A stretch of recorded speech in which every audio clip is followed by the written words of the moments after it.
Ladies and gentlemen, good morning and welcome to our webinar, Unpacking the POIPA Act. The National School of Government is collaborating with the Information Regulator of South Africa to deliver a webinar on the POIPA Act. The webinar will unpack the POIPA and outline its implications and legal obligations for all public sector institutions. A full understanding of POIPA and associate regulations will empower departments and institutions to take urgent steps to protect personal information and engage big data within the bounds of law. We are delighted to partner with the Information Regulator to bring to you the second session that we have in our series on Unpacking the POIPA Act. During this session, we are hoping that you will have an opportunity to engage the Information Regulator with the POIPA regulations, with the exemptions from conditions for lawful processing of personal information, and as well the applications for prior authorization. All our guests who are joining us today are invited to ask questions on the Q&A platform at the bottom of your screen, or to engage with the panelists through the chat box. Please feel welcome to our session and be engaging and interactive as possible. I would like to invite our Deputy Director General, Dr. Botshabelo Maja, from the National School of Government, to give you our opening remarks and welcome address. Dr. Maja, over to you, please. Thank you very much, Ms. Lapan. Good morning, colleagues. Good morning, everyone. Welcome to the partnership between the National School of Government and the Information Regulator. Let me take this opportunity to welcome our colleagues from the Information Regulator. This is part 2 of our engagement webinar looking at the Protection of Information, Personal Information Act.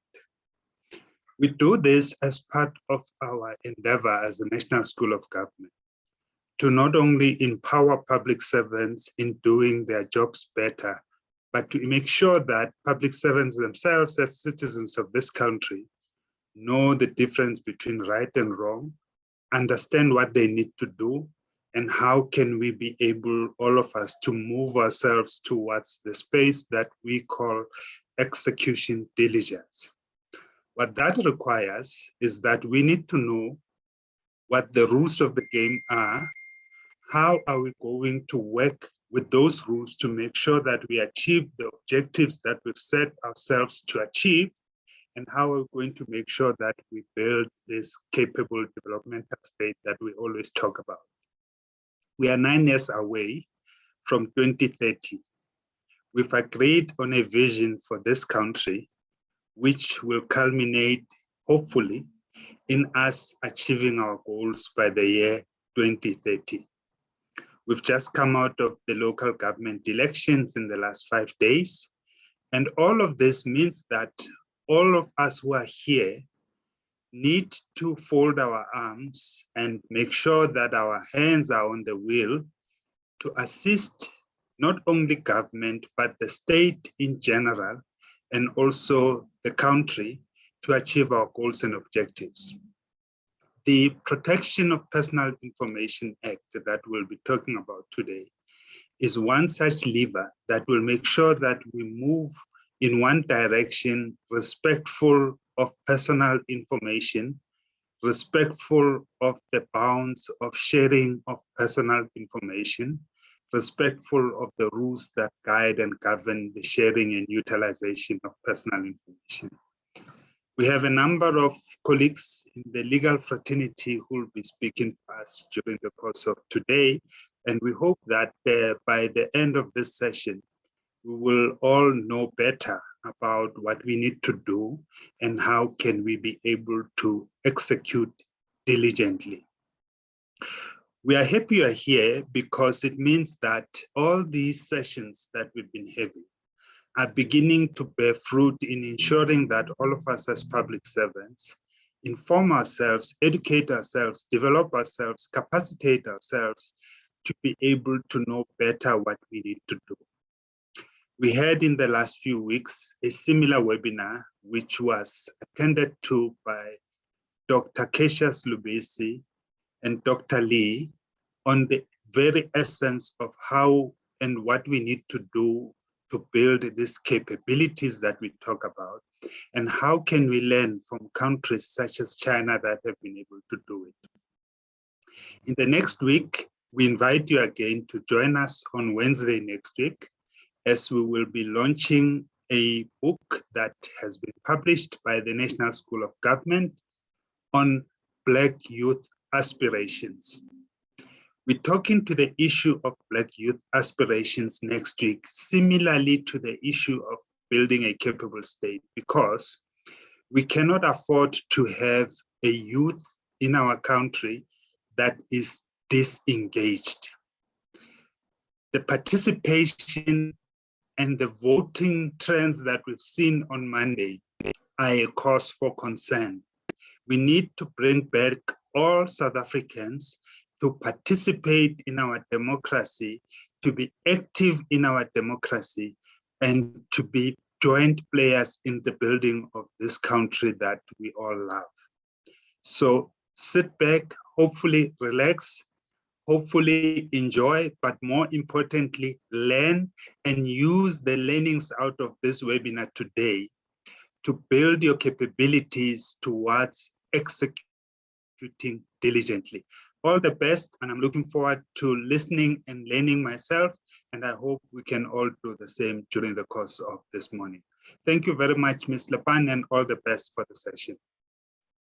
Thank you very much, Dr. Marja. And just to introduce myself again, I'm Louise Lepan. I'm the Chief Director responsible for senior management and professionalization, professional development at the National School of Government. Please feel welcome. Our participants are up at 622, and this is all part of your professional development being introduced to this particular act.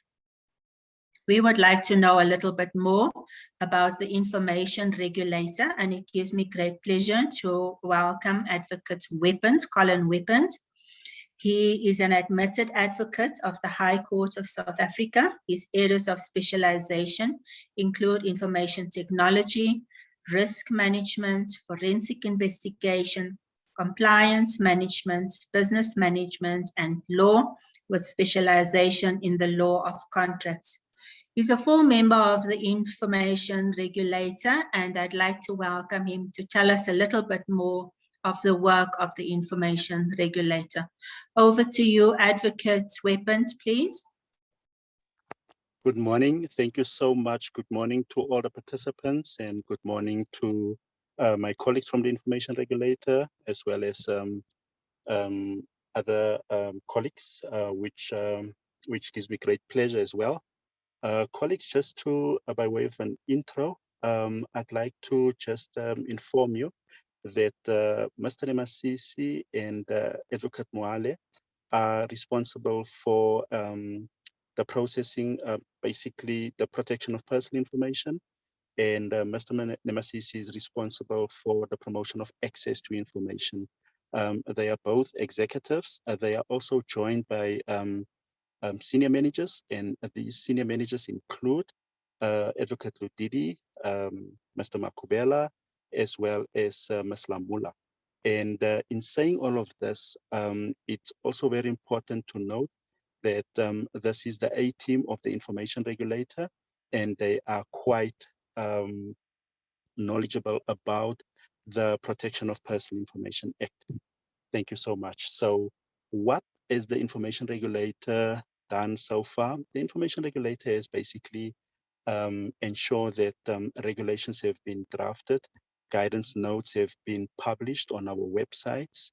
There were also various strategic stakeholder engagements that were conducted, including the one that we see today. There's also the engagement that we had that Ms. Lupan referred to, which is actually the one that actually provide some concerns about what will be the consequences if you take a photo in a group or if you take an individual photo and your consent has not been provided. So those are some of the key areas which we still need to engage on further. But in saying this, and to bring you back to POIPA, the information regulator is quite mindful of the fact that the Act is quite technical and at some points difficult to interpret. And the information regulator is also making a list of some of the errors, some of the issues and some of the complications around cross-referencing in the Act. By way of an example, if you read section 1122 C, it would refer you to section 32.6, and section 32.6 would refer you to section 32 1B and 1F. And that type of cross-referencing makes it extremely difficult for people to understand, interpret, and implement POIPA. But the regulator is working on trying to get all the areas of concern so that it can also effect wholesale changes when the time permits. Colleagues, in saying all of this, there are instruments and measures that are provided for in POIPA that public and private bodies can use. Some of those instruments and measures includes developing a code of conduct. You can also apply for prior authorization. There's exceptions that you can rely on. There is exclusions and there are exemptions. And all these measures are supposed to be used in the circumstances that the Act provides for. And what is also very important to appreciate is the fact that there are guidance notes that the information regulator publish from time to time. These guidance notes are particularly important for public and private bodies to understand how the regulator thinks and how the regulator appreciates, for instance, and by way of an example, information officers and the appointment of deputy information officers. And that specific guidance note provides some insights about, but not limiting any public or private body with regards to the number of deputy information officers that can be appointed. And in saying all of this, the information regulator is also looking at bringing into effect section 57.2, which refers to prior authorization, and that will happen from the 1st of February. And that particular section is the only section that has not yet been called into effect. And as such, the information regulator will then ensure that that particular section comes into effect as per the stipulated date of the 1st of February. What is also very important for us to appreciate is that the information regulator is having these continuous webinars and stakeholder engagements so that all the different stakeholders can have access to the information regulator, and that also speaks to the limited resources that the information regulator has from time to time. But what is also very important and what is also key to appreciate is the fact that every responsible party, being a public or private body, the starting point will always be what I would call an assessment, or some people call it a gap analysis.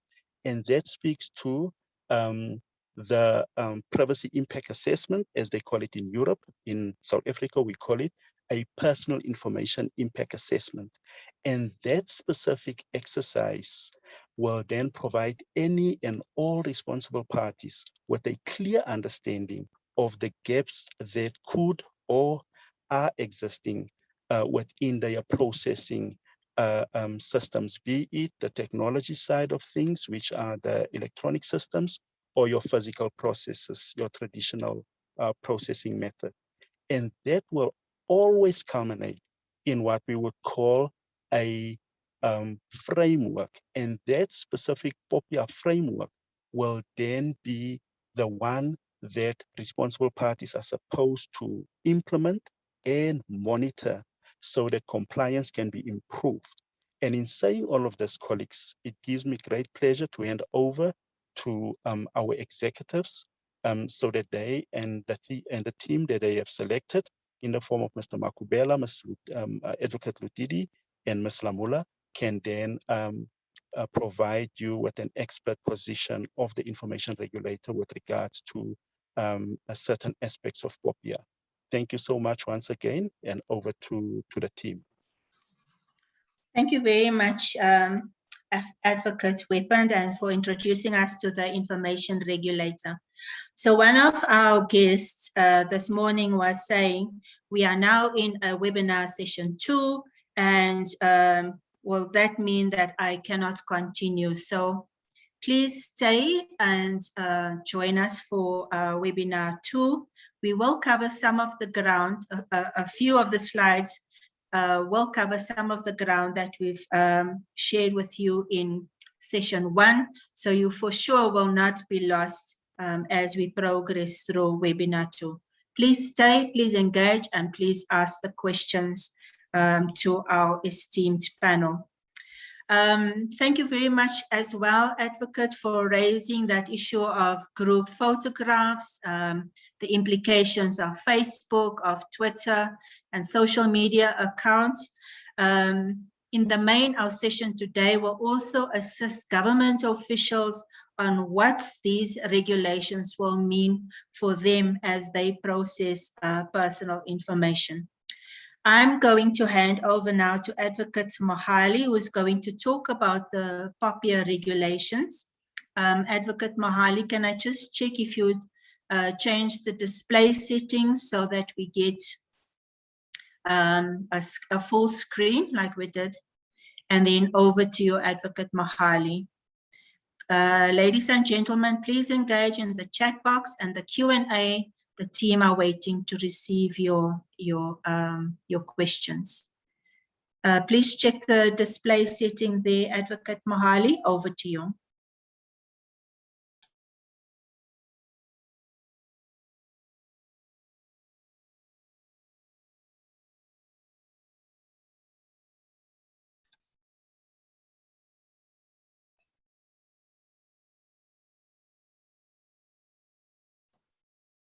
Advocate Mohali, are you there? Thank you very much. I'm here. Good morning. Can you see my screen? Yes, ma'am. Thank you very much. Mode? Yes. Okay.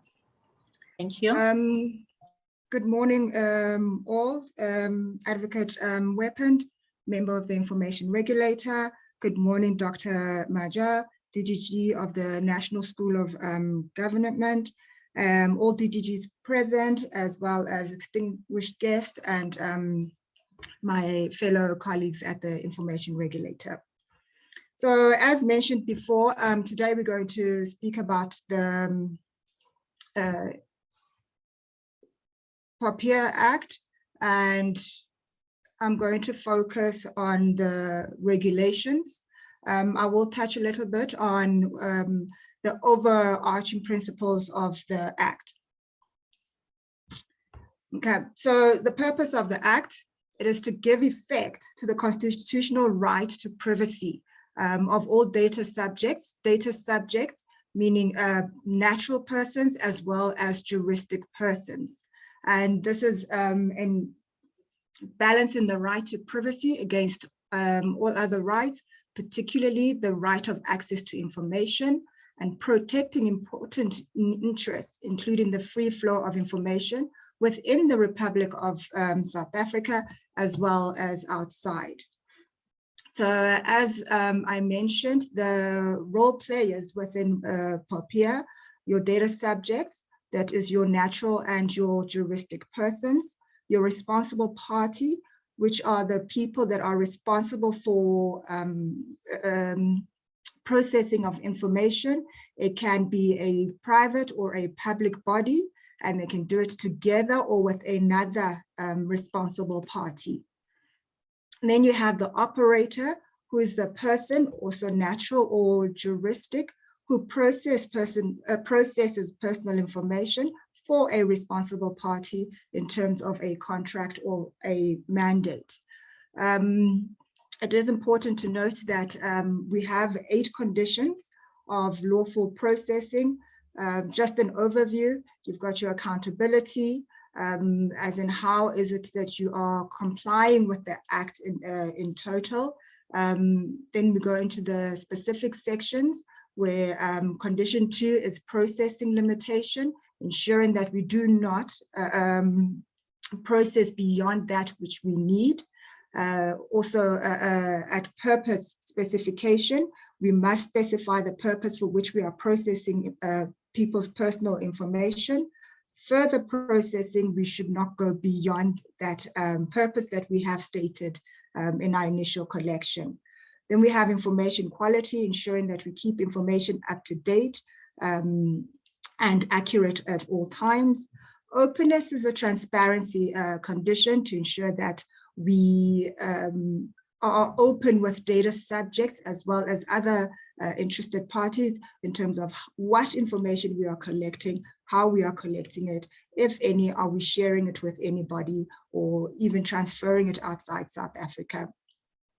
Security safeguards is a 7th condition, and it is to ensure that responsible parties retain information or share information in a secure manner that does not infringe on the data subject's right to privacy.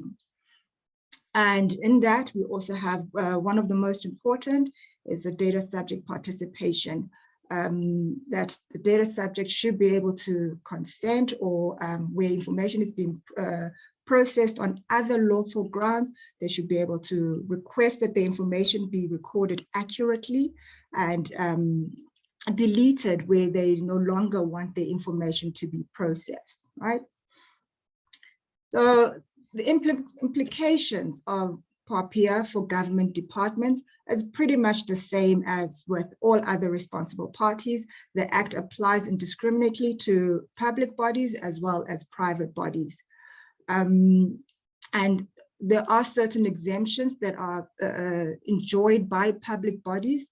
We will find those in section 6 and in section 38.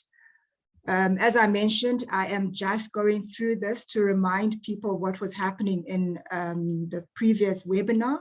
My main focus today is on the regulations, and I will touch on the aspects that I think are vital for a public body, also a responsible party, to be aware of.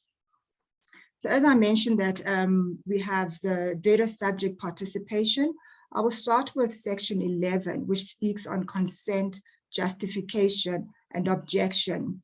So we need to have a lawful ground upon which we can base our processing of personal information.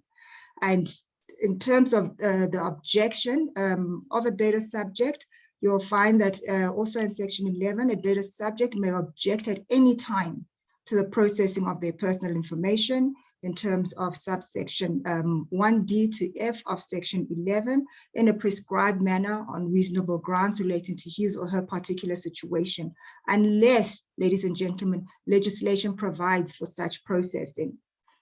If in the instance that we have a legal obligation to process information, and should we not process that information as a responsible party, we will be non-compliant with that one. We need to process that information, and the data subject cannot object to that processing of information.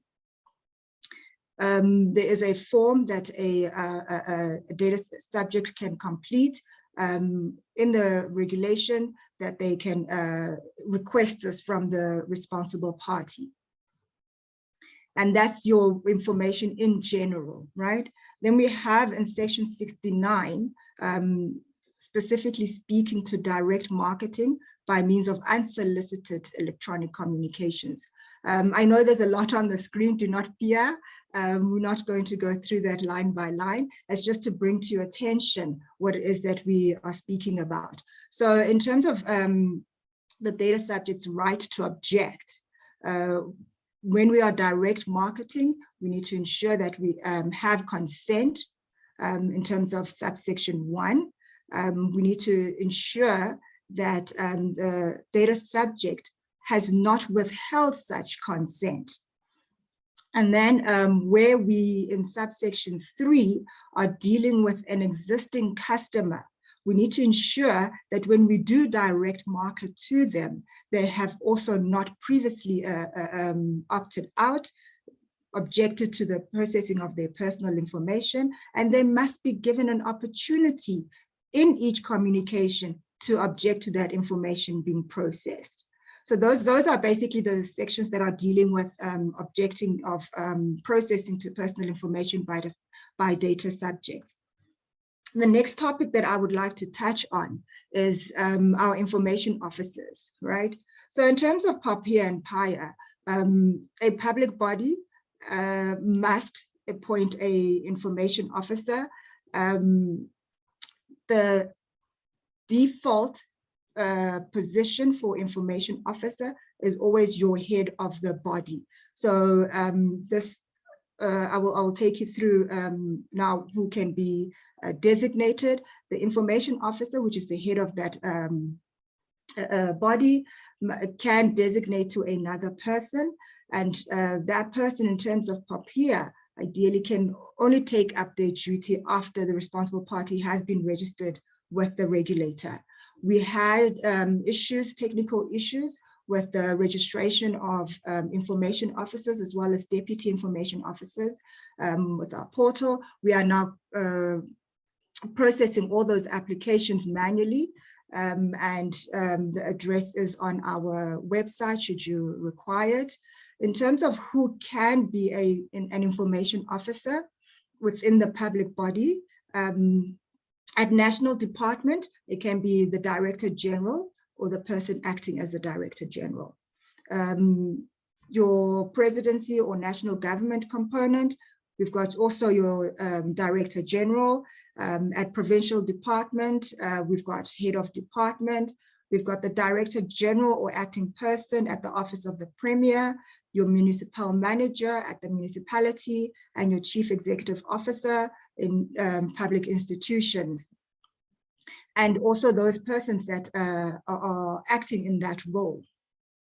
So what is the role of an information officer in terms of POPIA as well as PAIA? It is to encourage compliance with the conditions for lawful processing of personal information. The information officer, ladies and gentlemen, is not responsible for compliance, ensuring that the organization complies with the lawful, but to encourage and enable the public body to comply with the processing of personal information. They also need to conduct a personal information impact assessment. Advocate Weapon spoke to this earlier when he was introducing us, to say that this is necessary for the public body to be able to understand what is it that they are processing information for, and how do they need to comply with the POPIA. So what measures do they need to put in place to ensure that they comply, and this needs to be done before they actually start with the processing. And then there are requests that the data subject or even the regulator can make to the public body, and the information officer would then act as their contact person. They would need to ensure that a compliance framework is developed, implemented, monitored, and maintained. So this is an ongoing process. It's not a once-off thing, just drafting the framework, but also making sure that as the organization matures in its compliance with the legislation, and as processing changes, because we're living in an environment where things are changing regularly, to ensure that the framework is always updated. And we need to ensure as information officer that the framework is monitored and being adhered to. So it's a living document. It needs to be fit for purpose, right? The information officer also has to ensure that a PAIA manual is developed, and like with the framework, it also needs to be monitored, maintained, and most importantly, it needs to be made available to anybody who may seek it. And how it is made available, the legislation does not prescribe, but most responsible parties have the POIPA manual published on their website, where it can be accessed 24/7. It also can be accessed most organizations as well, from members of the public or persons coming into their office physically to request this. Other aspects of the information officer, yes, they are liable. They can, on conviction, be held criminally liable for specified offences. Those will be found in the Act as well, in POIPA as well as in POIPA.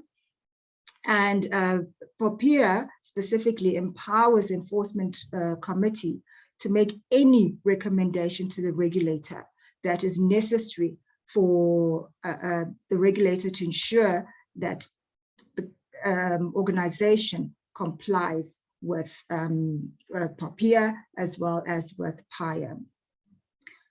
I did mention earlier that the information officer can designate at least some of their responsibility to a deputy information officer.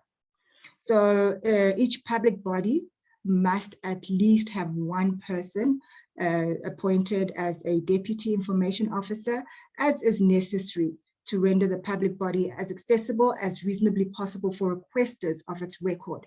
So if the public body is quite small, they need not have 5 deputy information officers as with larger bodies, but depends on what information and how the information will be requested. They should they have the discretion to decide how many deputy information officers that they need to have. There are some conditions to the deputy information officers. It can only be an employee. For multinational companies, and I suppose we don't have that in the public body, this person must be situated within South Africa. The appointment has to be in writing, and it is recommended that it also form part of their job description so that they can be held accountable for all the duties that they need to perform. And these duties are determined by the information officer. This person also needs to be given sufficient time, adequate resources, and the financial means to be able to do their job. They need to have a certain level of authority. It is recommended that they report to the highest management level, and that they also themselves be at a management level. Management means different things to different organizations, but if we were looking at as a CEO, then the deputy officer would also be a person who is on the executive committee of the organization. And the person needs to have reasonable understanding of POIPA as well as POIPA, so that they can, with their understanding of the business operations and processes, be able to align and accurately ensure that the company complies with both POIPA and POIPA. They do not need to be experts in this, but they need to have reasonable understanding of the requirements of the legislation. And obviously they will need to be given training, and training is ongoing. I think data privacy globally is a new discipline, and there is constant information flows. There's constant new information coming in. So the person needs to have that training. It is quite vital. So that's it on deputy information officers. I'd like to touch briefly on the code of conduct.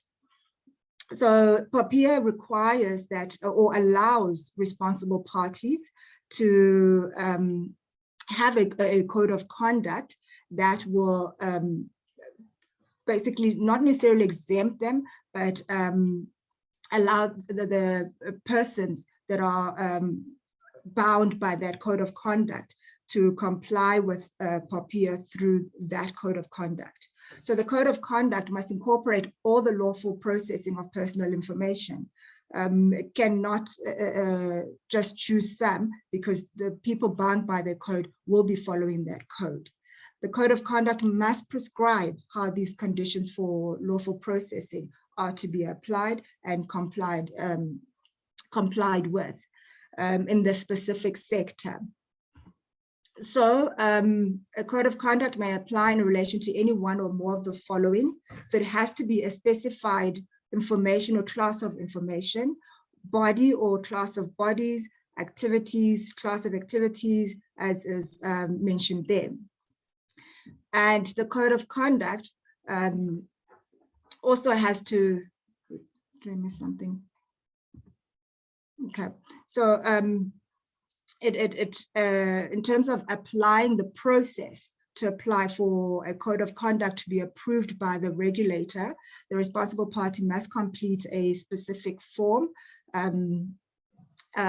for the code of conduct, provide their code of conduct as they proposed to the regulator, and in there provide what type of information and how they are going to comply with this, as mentioned in the previous slide. When the regulator receives the proposed code of conduct, it has to send this out for public comments. The code of conduct will be published in the Government Gazette, as well as on the regulator's website. The public is given some time to comment, and within 13 weeks from the publication of the proposed code of conduct, the regulator has to give its decision whether it will approve the code of conduct or it rejects it, and the applicant responsible party would need to apply again. And then the other matter that we would like to discuss in the regulations is consent. Consent, I touched a little bit on it in earlier when I was speaking about section 11. Consent is a ground for lawful processing of personal information, and consent must be given voluntarily. It must be specific, and it must be informed. If we go into section 18, it says that we need, when we are collecting information, we need to disclose to the data subject what information we are collecting, what we are collecting it for, how we're going to process it, and if we are going to share it with anybody. The consent must be given freely. You cannot expect a person that is under your control or your influence to consent freely to certain things. This would be mostly found in a employer-employee relationship, where the employer will request the data subject or the employee to consent to certain activities when they don't really have a choice, because should they not consent, then they will fear that their job is at stake. The consent, ladies and gentlemen, also has to be specific. We cannot be vague to say that we will use your information to further the activities of the responsible party. No, it has to be said that we will use this for, if we get in your tax information, we get in your tax information so that we can comply with SARS and pay your tax over to SARS. We will keep your information for so long. So in that, it was also saying that you need to inform them, allow the person to make an informed decision. It will help us in a very long way. So in terms of consent, as I mentioned earlier, it is one of the lawful grounds for processing of information.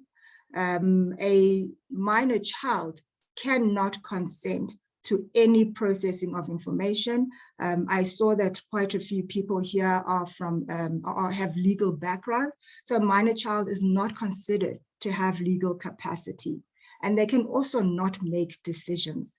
And one of the things that we need to consider is that when it comes to perhaps the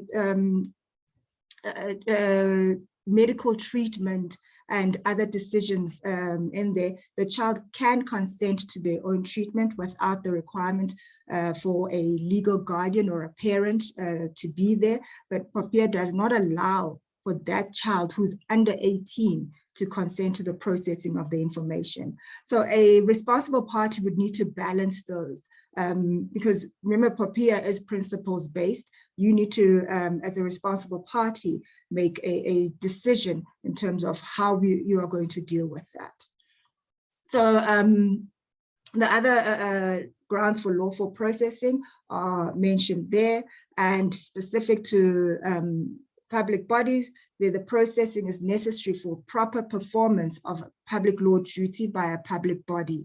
So there are instances where we can lawfully process information as responsible parties without having consent of a data subject.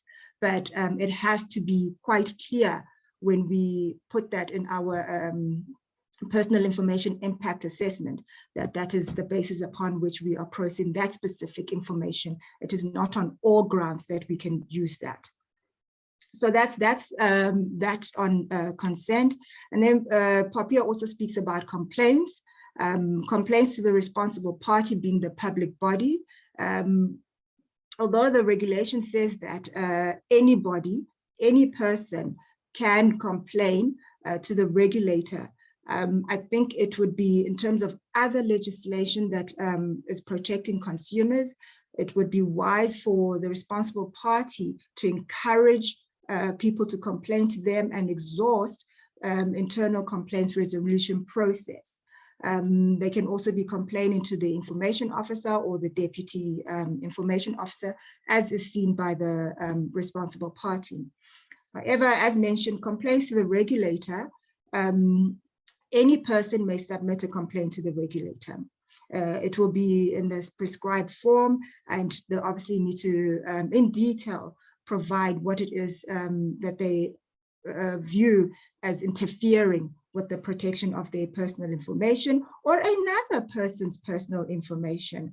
And ladies and gentlemen, there we need to ensure that where you complain as another person and not the data subject who is directly impacted by the interference of their information, you have a lawful ground, or as we call it, locus standi, you have the authority and you are competent to act on that person's behalf.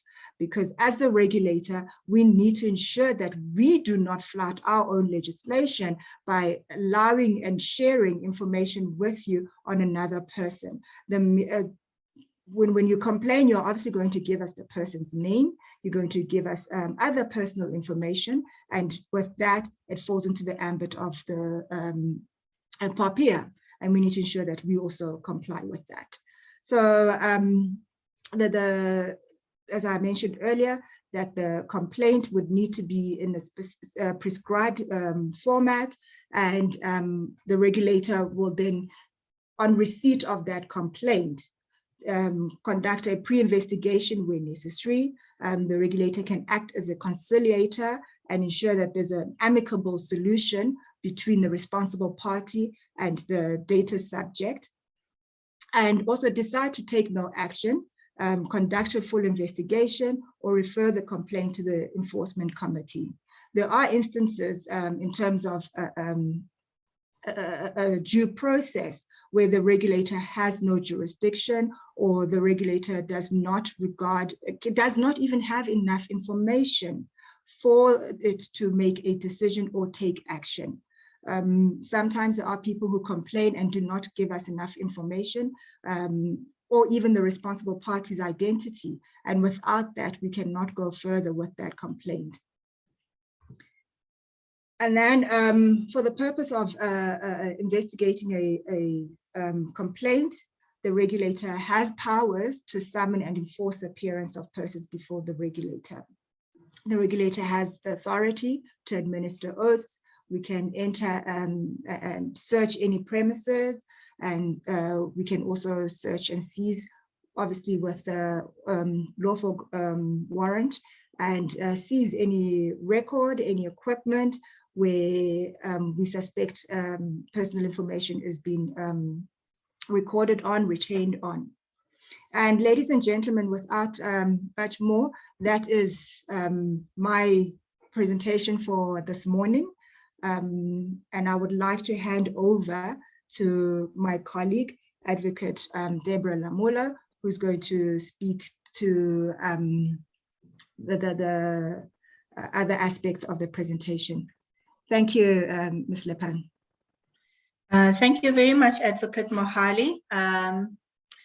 There's a number of questions in the chat box and we are taking note of it. One of the big questions is the presentations, if the guests will be able to access the presentations. We are indicating that as a yes, and we are going to email the presentations to the emails that our guests have provided on the registration form. So all the questions relating to having access to the presentation and having access to the recording of the sessions, please note the NSG will make that information available to you on the emails that you've provided at the registration form. Ms. Lamola, can I please check if you would put the slide on slideshow? And then I would like to welcome you to talk about the exemptions from the conditions for lawful processing of personal information. Over to you, Ms. Lamola. Thank you very much, Ms. Nepal, Lepan Askis, and greetings to everyone who is in the webinar, and in particular, respectfully to the distinguished guests. And thank you very much for Advocate Mohale. And I think you have actually laid a beautiful foundation, and mine will be just to go to the specifics on exemptions from the conditions for lawful processing of information. Ladies and gentlemen, you'll realize that even when Advocate Weapon was introducing us as a regulator, he did mention that one of the complexities of POIPA involves the need to cross-reference the pieces of provisos. So for one to finally get to comply in the correct way. So our focus today, though, is on exemptions. So if we look at exemption in POIPA, we do find that Section 36 provides that processing of personal information is not in breach of a condition for the processing of such information on two conditions. That is when the regulator grants an exemption in terms of Section 37, or if the processing is in accordance with Section 38. And this more or less is what this presentation will all be about. And Kitty there is also asking, can anyone be free from an obligation or liability imposed on others? And well, basically, that's what exempted means. So, but we will now be talking to that. Basically, we will, our topic will reflect on what exemptions are, the 8 conditions for lawful processing, and why should certain parties or responsible parties be exempted from complying, and how should the responsible party know that they should apply for exemption or not, and what should the responsible party do to be exempted. And more or less, we will touch on those things that are likely to be exempted as a regulator. Now we will encounter these common ways. I'm just, just mentioning them so that when I say POIPA, we know that we're talking about Protection of Personal Information Act, as you know it, where the text refers to RP, we're talking about the responsible party. There's also the guidance note on exemptions from conditions for lawful processing of personal information, which is on the regulator's website. And in this presentation, we'll just be referring to it as the guidance note. The data subject or data subject, as others may say, just means the person to whom personal information relates. And that has been also elaborately explained by Advocate Mohali just prior to this. We need to be asking now, what are the exemptions? There are conditions that are set in POPIA to relieve certain responsible parties from the obligations of complying with the 8 conditions for lawful processing of personal information. This has been outlined in the previous presentation, but I'll also, just for emphasis, outline them in this one. So now chapter 4 of POPIA, as you go in there in your act, will find that it deals with this exemptions that we're talking about. And the general proviso is that of section 36, which, as I said just a while ago, that it speaks to condition A, which is that the regulator must grant a responsible party exemption in terms of section 37, or the processing of the responsible party must be in accordance with section 38. Now, why should certain responsible parties be exempted from complying? Colloquially, one could say the conditions under which they operate or process information would make it difficult to comply, or perhaps it may even be unreasonable to expect them to do so in full. But also it may be that the nature and functions they perform requires them to comply with certain laws, and the responsible party complies with those particular laws. We will be talking to this in the presentation. But then how should then the responsible party know whether they should apply or not? I think Advocate Mohali really went to details to explain the responsibilities of the responsible party and a lot of the other pertinent information. But simply, if you're able to check section 6 and 7 for exclusions, and as well as section 36, 37, and 38 of POPIA, one will be able to get a glimpse of how should one know whether they really need to apply or not. And what should you be doing to be exempted?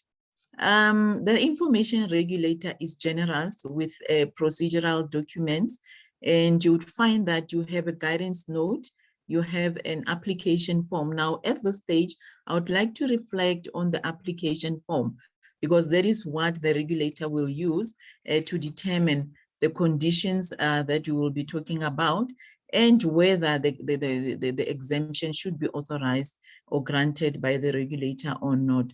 Now, when you have, or if you have perhaps already applied for this exemption, one would have seen that Part A of the application form requires details of the responsible party, including whether they are a public body, a private body. This is important. And Part B will speak to conditions for the lawful processing of personal information. Now, this in the form, ladies and gentlemen, colleagues, and everyone else, it requires the applicant to actually tick which of the conditions for lawful processing one requires to be exempted for. And yeah, we have challenges, we'll talk about them later, where one needs to be exempted from everything. Part C, which I just say it's Part C1, will require the applicant to provide reasons why it is necessary for the responsible party to process personal information. From to process information in breach of the conditions. Now, this part also requires in the application form for the responsible party or applicant to indicate the public interest in the processing of personal information that outweighs to a substantial extent the violation of the privacy of the data subject that could result from such processing, which is now in breach. And it must also now, if it finds that there is no space or there are other public interests that are not listed, we'll be touching on them in the other slides. You then have to specify what other public interest is that will outweigh the violation of the privacy or the processing in breach of the lawful conditions.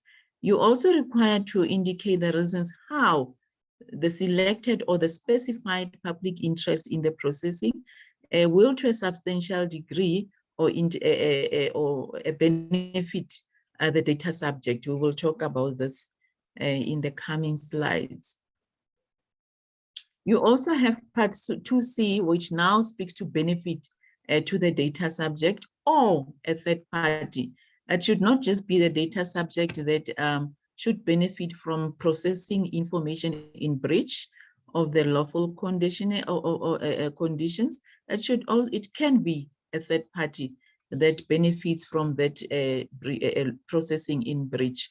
But the applicant or the responsible party need to specify the nature of the clear benefit to its data subject or to the third party, and also explain how that the benefit or the nature of will be to the benefit of the data subject. Especially, I've highlighted there to a substantial degree. We'll be talking about the measure of public interest and this one of a substantial degree in just in the slides that follow. Now, just to go into outline part B of the application form, you will notice that just to make it easy to remember, this has also been outlined by in the previous presentation by Advocate Mohale.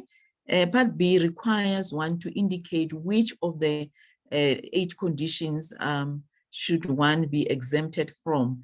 And so basically it's accountability, limitation processing, purposeful further processing, information, and openness. Yeah, just the ones that have been outlined, just not to waste time there. The big question is, why should one be or a body, a responsible party, be exempted? And we have already highlighted on these 2 aspects. And just to go into the explanations now, and as we have been touching on the contents of the application form, the main thing here is the issue of necessity.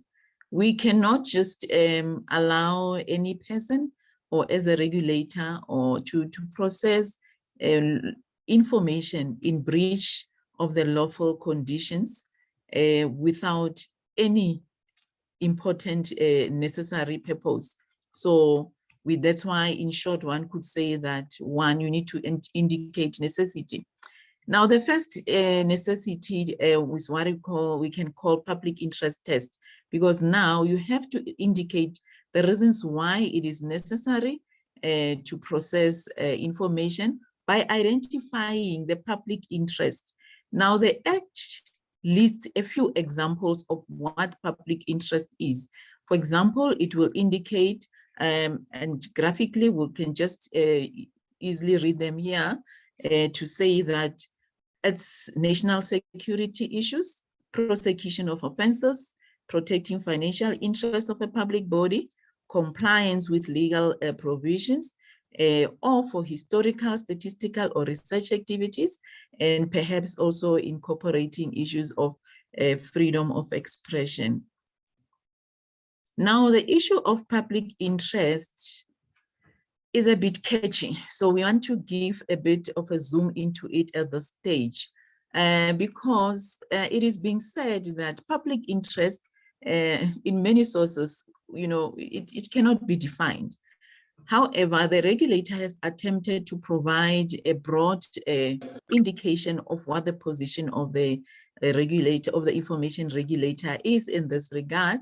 And it says that it's a wide and diverse concept that cannot be packaged into a limited scope and application, and it will vary across a jurisdiction and should be assessed on such basis.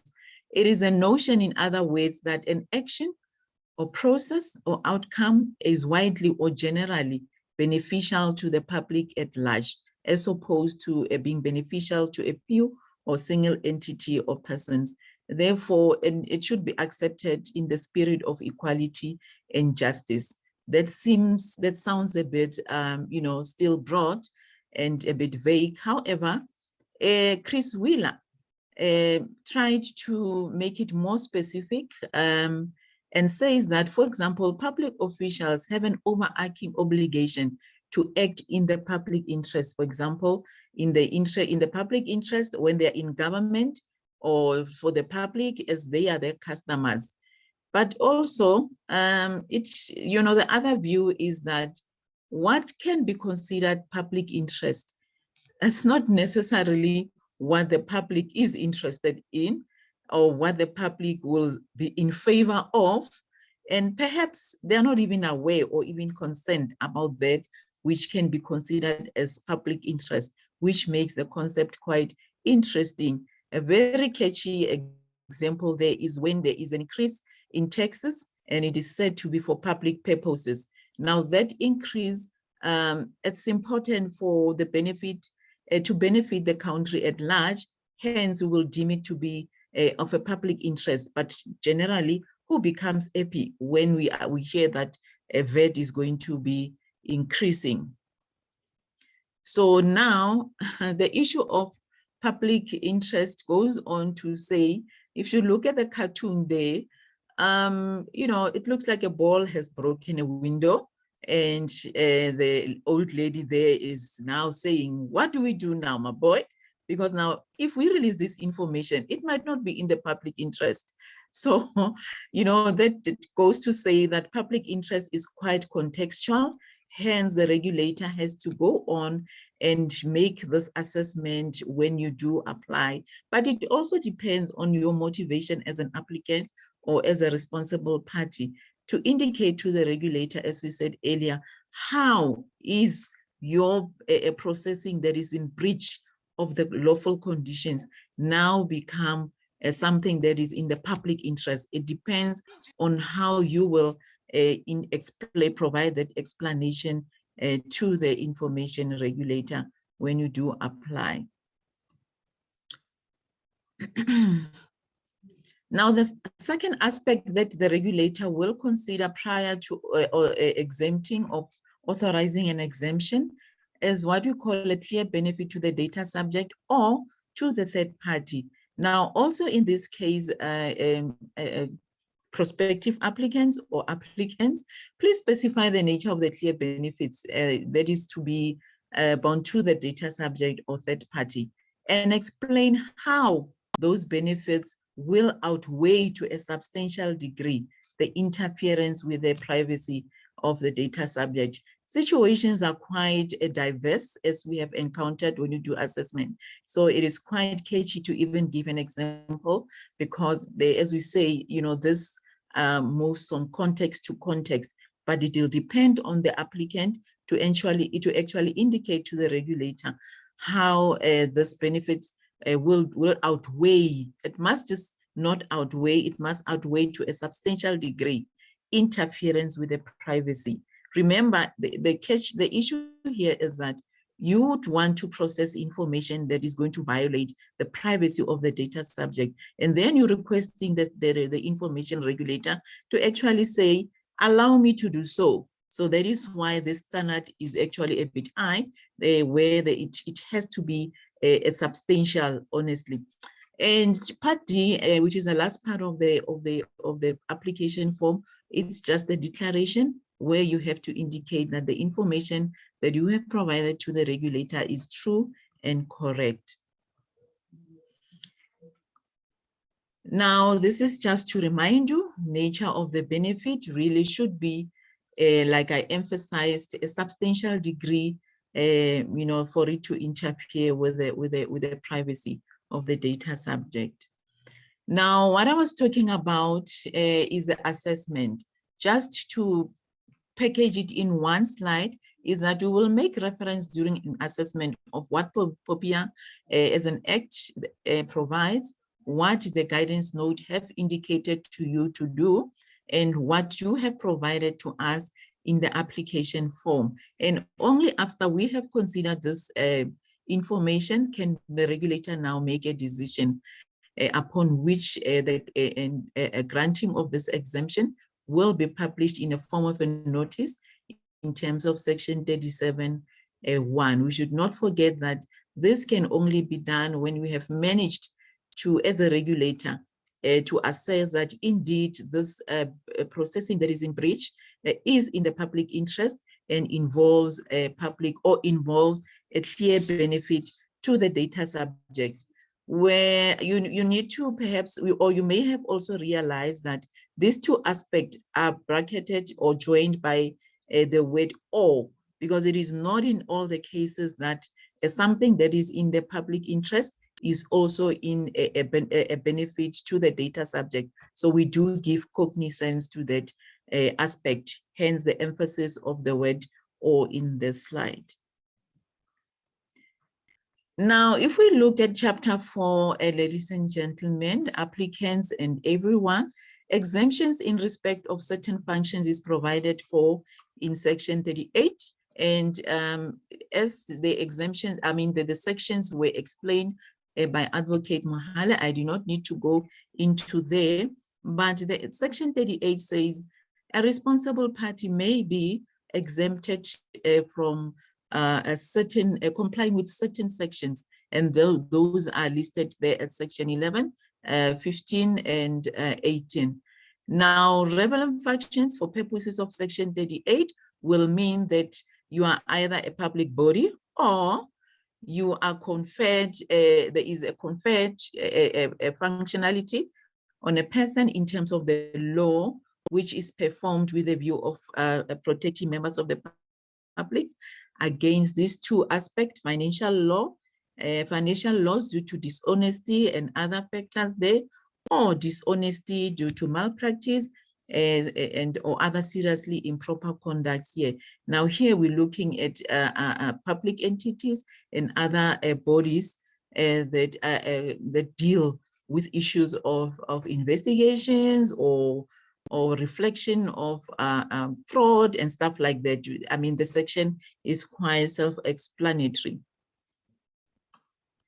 Now, just to remind you that, when section 38 says it will exempt you from certain functions, it says, for example, where you were supposed to get consent and you're not able to, you'll be exempted through section 38.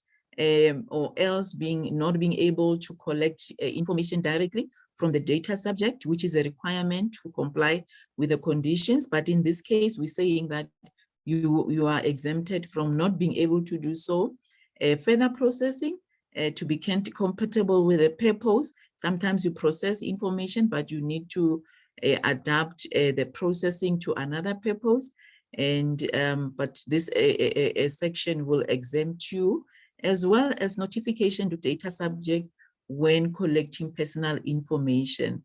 Now, in any case, to the extent to which this, the application of this proviso applies, this exemption should be done to the extent that that is likely to a prejudice to the discharging of that function that you request, that allows you to be exempted from this condition. In other words, where trying to comply with these sections will make it impossible to discharge your functions, that is when this section 38 may be considered in those circumstances. Now, that is just to explain section 38. You will realize that, the transitioning is quite a bit dramatic, because what we're talking about here is a bit of a sensitive provision in POPIA. Sensitive in the sense that it may not be in the public interest for the regulator to allow any responsible party to be exempted from this particular provision. Although, remember that, section 37, it's saying you are exempted, if granted, from complying with the lawful conditions for processing of information. But imagine the issue that we as a country and many other countries are facing that pertains to information security. Now, if you look into section 19 and section 22 of POPIA, they are talking about security compromises. And as much as, there can be condonation of the lawful processing of information, it might not be possible in many circumstances to allow a responsible party not to ensure the integrity and confidentiality of information in its possession or under its control. So, but then if you look again in section 22, it says that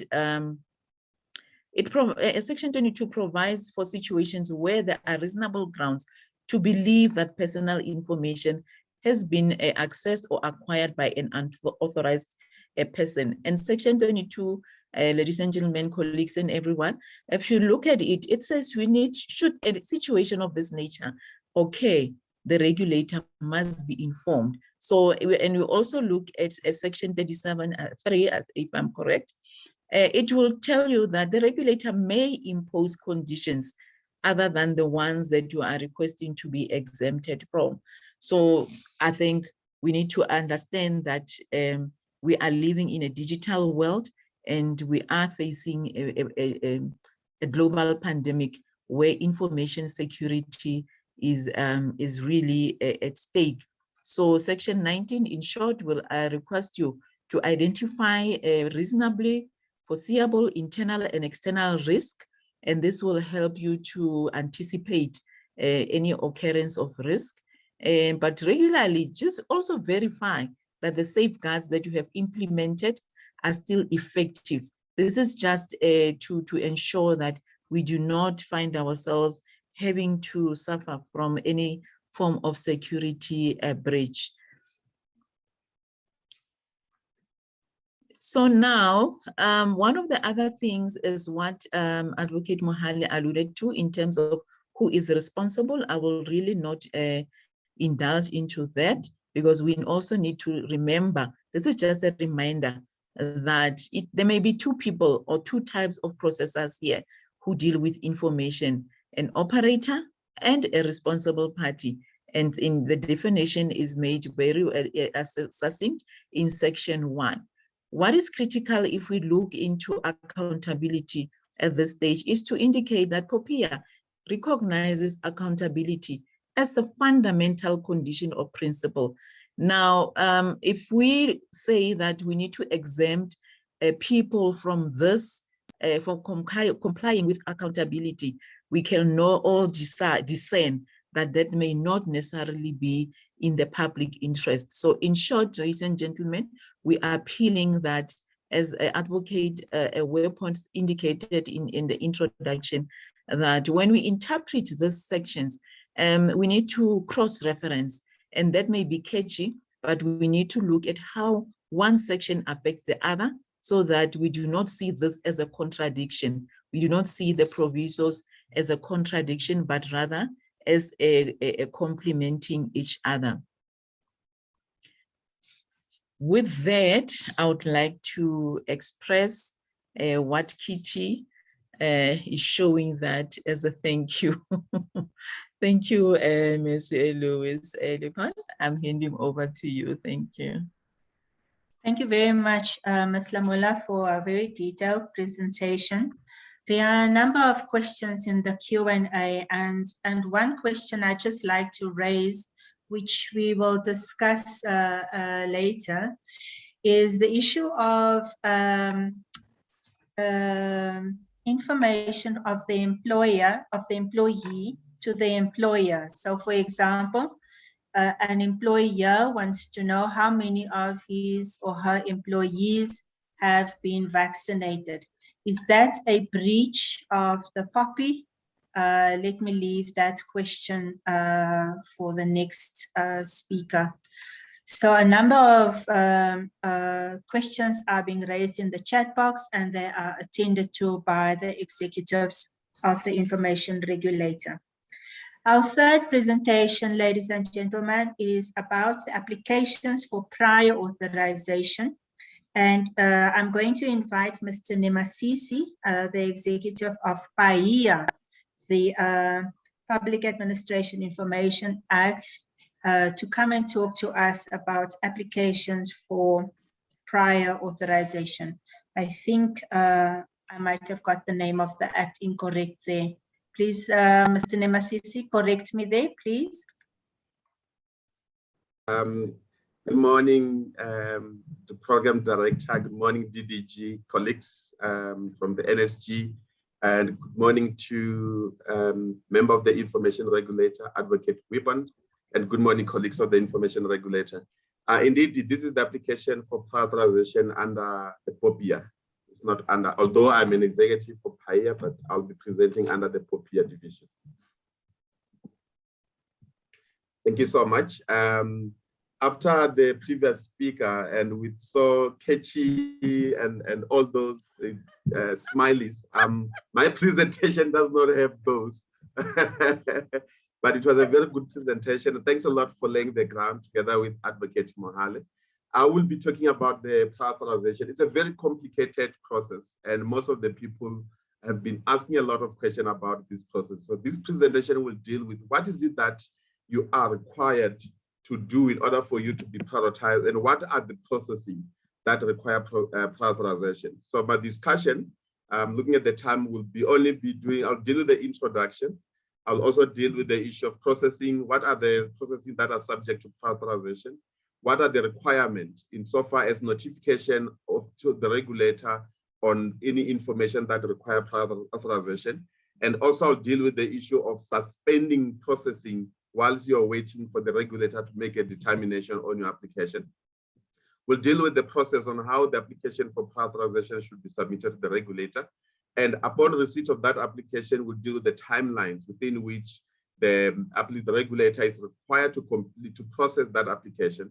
And we'll also deal with what are the criteria, because as a regulator, we're a public entity, and therefore we need to be open in our processes. We'll then deal with the criteria that the regulator use in processing those applications for prioritization. I'll end the presentation with what are the offenses in instances wherein you do not comply with the requirement of prioritization. So deal with the offenses and what are the penalties. And that would be the end of the presentation. You can go to the next slide. Thank you. So the POIPA, as already indicated by colleagues, aims to promote the protection of personal information processed by public and private bodies by, amongst others, introducing the minimum requirements for the processing of such information. What are the minimum requirements? Those are the 8 conditions which Advocate Mohale has touched on that. I'm not going to deal with those because she has dealt with those 8 conditions. But those are the key 8 conditions that for you to say you comply with POIPA, you need to be compliant with those 8 conditions, unless you're exempted, as Ms. Lamula has indicated. The regulator is, amongst others, empowers to monitor and enforce compliance by public and private bodies with the provision of POIPA. Next slide, please. So if you look at section 57, it requires public and private bodies. Those are the ones that Ms. Lamula indicated they are responsible parties. So it requires the responsible party which intends to process certain categories of personal information. And these are the information that are classified as high risk processing, or processing that carries a particular risk. And for those processing of those personal information, you are required to obtain an authorization from the regulator prior to such processing. So in other words, currently there are those people who are processing. So when section 58.2 comes into operation, you then have to stop processing until such time you obtain the authorization to process. Currently, there are 4 categories of high-risk processing of personal information in which prioritization is required, although the regulator does have power in terms of section 52 to determine any other category that may be subject to prior authorization. Next slide. So the responsible party, which are indicated to be public or private body, must obtain prior authorization only once, except where the processing departs from that which has been authorized by the regulator. So let's say, for example, you process, you've got different ways of processing personal information. You do not have every time when you intend to process personal information, which information falls under the prior authorization. You do not have to every time submit an application. You make application once it's granted, you are actually going to do, you'll be allowed to process it forever until as much as your responsible party exists. But unless that processing is now depart from what has been authorized, then you can make it a new application. But otherwise, the application does not, the authorization does not expire. Unless a code of conduct has been issued by the regulator and has come into force in a specific sector or industry or sector of society in which responsible party operates, the responsible party who is currently processing or intend to process personal information which is subject to prior authorization must submit the application prior to the commencement date of Section 58.2. Advocate Weapon touched on the effective date of Section 58.2. I will confirm that in the next slide. But the important thing about this is that you've got sectors. I'll give an example of banking sectors. So the banking sector may decide to have a code of conduct which regulates the way in which personal information will be processed. And if their code of conduct is approved by the regulator, therefore none of the banks will be required to submit an application for prior authorization. The next subject is the processing subject to prior authorization. Next slide. So the following are categories of high-risk processing of personal information in which prior authorization must be obtained. I think before I go into those categories, let me explain why do we call them high risk. Most people will say, but if I obtain consent from the data subject, why should I then be required to make a prior authorization? Because this processing has been categorized as high risk, irrespective of whether you comply with all 8 conditions, you need to obtain authorization from the regulator prior to processing those personal information. That's because the nature of the processing has been classified as a high risk. And it doesn't matter whether you've got consent or whether you comply with all 8 conditions. As much as processing falls under those categories, you have to obtain the prior authorization and the regulator will process such an application. So the first category is and I'll give a practical example of these categories. For now, I'm just going to list them. The first one is the processing of a unique identifier for purpose of data subject for purpose other than one for which the identifier was specifically intended at collection, and with the aim of linking the information together with the information processed by the other responsible party. So in this instance, the unique identifier refers to your ID number, for example, your account number, your policy number. For you to be able to identify what constitutes a unique identifier is something that if you punch into the system, it will then give you all the personal information of a person. So for example, if you put the personal number of Nemasisi into the finance system of the government, all my information will come up. So that will constitute an unique identifier, because by just putting that number, my information, my address and everything will appear in all my qualifications.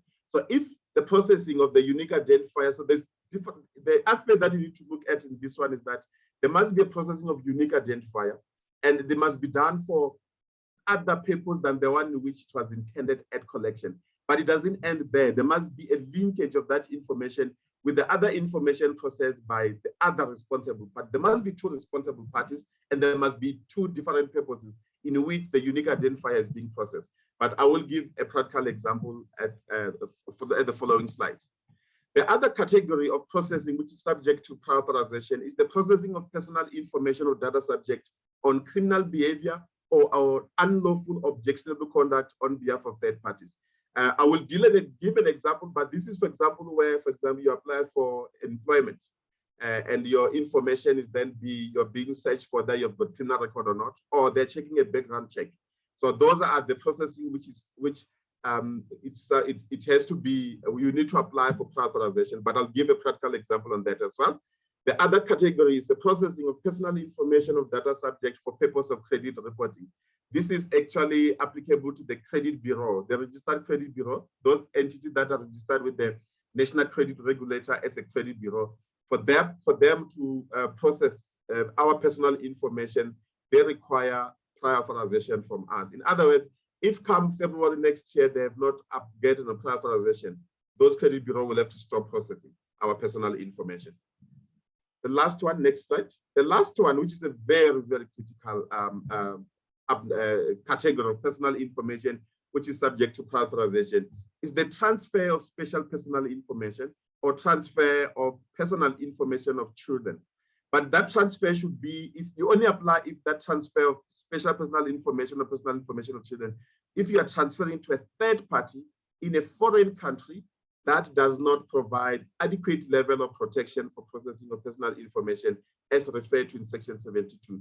In other words, if you are transferring a personal information to a country that does have that adequate level of protection, you do not necessarily have to apply for prior authorization.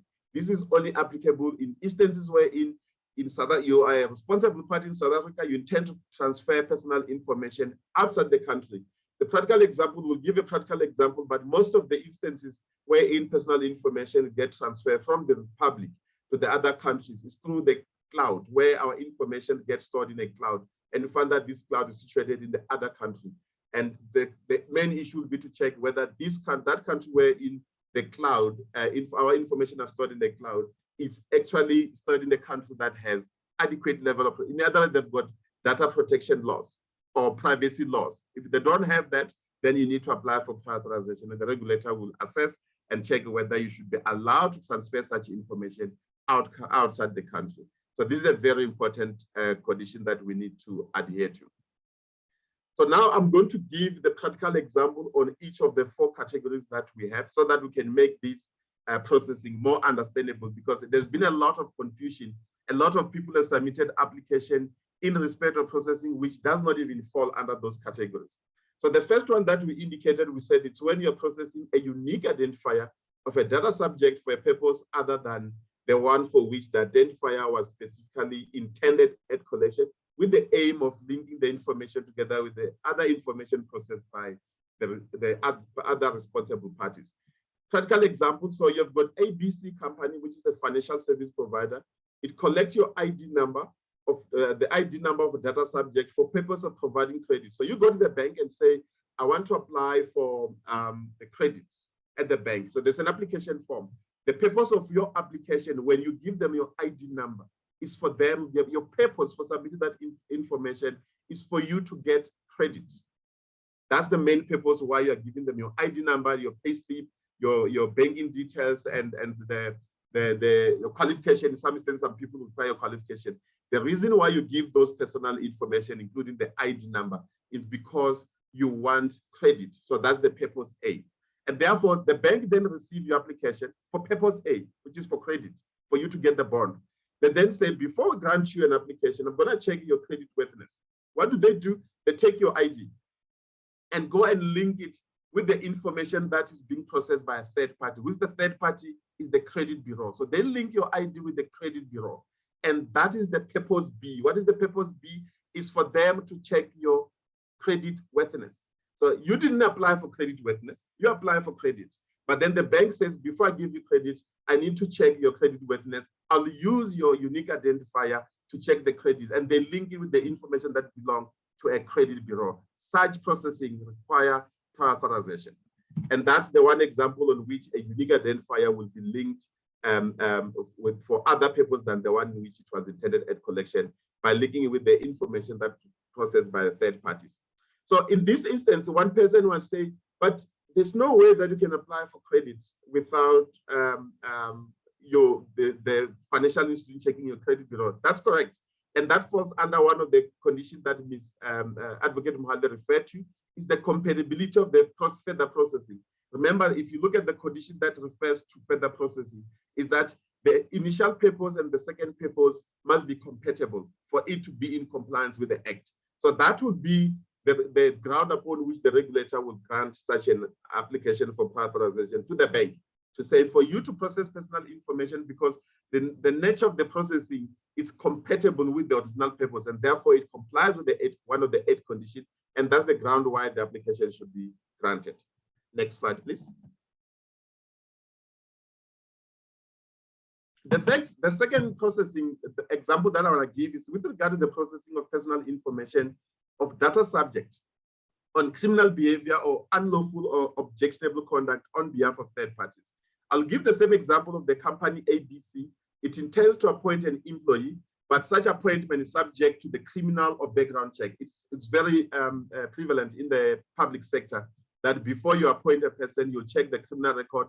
You'll even check the background check, where, for example, check whether this person has been charged before, for disciplinary action has been taken against this person before, or even the previous conduct of that person. So it's company A, it intends to appoint an employee, and such appointment subject to those criminal and background check. Then the company A will then appoint company DEF company is appointed by ABC company to conduct a criminal and background check on its behalf. Normally, you'll find that as a regulator, when we intend to appoint somebody, we're going to appoint another company that conduct background check, that also conducts criminal check, to say, please check, do the criminal and background check for this employee that we intend to appoint. So in this instance, the company that's supposed to apply for prior authorization, it is not the regulator, which is the employer. It is the company that is appointed by the employer to conduct, because they are the company appointed is the one that actually supposed to apply for prior authorization before it processes, which means that the regulator, when they appoint company B to assist them in conducting the criminal check or background check, they need to ensure that before they appoint such company, they need to satisfy themselves that that company has obtained a prior authorization from the regulator. In other words, they must prove that they've been authorized to do that work before the regulator appoints that company. Next slide. The third one is the processing of personal information of data subject for purpose of credit reporting.